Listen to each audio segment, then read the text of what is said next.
Tollywood star hero power star Pawan Kalyan గారు హీరోగా నటిస్తున్న చిత్రం హరిహర వీరమల్లు. ఈ మూవీ నుంచి ఎట్టకేలకు టీజర్ విడుదలైంది.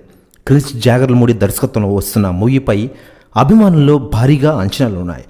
చాలా రోజుల నుంచి ఫ్యాన్స్ మూవీ అప్డేట్ కోసం ఎదురు చూస్తూ ఉన్నారు. గతంలో ఫస్ట్ లుక్ను విడుదల చేయగా తాజాగా మేకర్స్ అభిమానులకు సర్ప్రైజ్ ఇస్తూ టీజర్ను వదిలింది. ఈ టీజర్ అభిమానులను ఆకట్టుకుంటోంది. మనల్ని ఇంత హింసించి మన కష్టాన్ని దోచుకుంటున్నారు, ప్రతి వాడిని వాడిపై వాడు దోచుకుంటాడు అంటూ మొదలయ్యే ఈ టీజర్ అభిమానులను ఆకట్టుకుంది.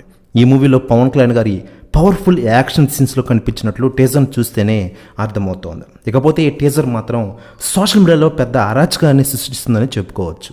యూట్యూబ్లో అయితే రిలీజ్ అయిన ఒక గంటలో 7 లక్షల వ్యూస్ మరియు 1 లక్ష లైక్స్తో దూసుకెళ్తూ నెంబర్ 1 ట్రెండింగ్లో ఉంది ఈ టీజర్. ప్రెస్ న్యూస్ కూడా తెగ వైరల్ అవుతోంది ఇండస్ట్రీలో.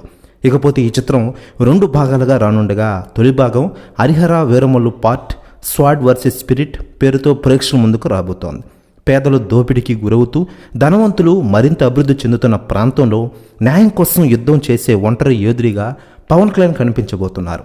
17వ శతాబ్దంలో పేదల పక్షాన పోరాడిన ఒక యోధుడి పాత్రలో పవన్ కనిపించనున్నారు. ఈ మూవీలో నిధి అగర్వాల్ కథానాయికగా నటిస్తోంది. ఏఎం రత్నం సమర్పణలో మెగా సూర్య ప్రొడక్షన్స్ పతాకంపై ఏ దయాకర్ రావు ఈ చిత్రం నిర్మిస్తున్నారు. చిత్రానికి ఎంఎం కీరవాణి సంగీతం అందిస్తున్నారు.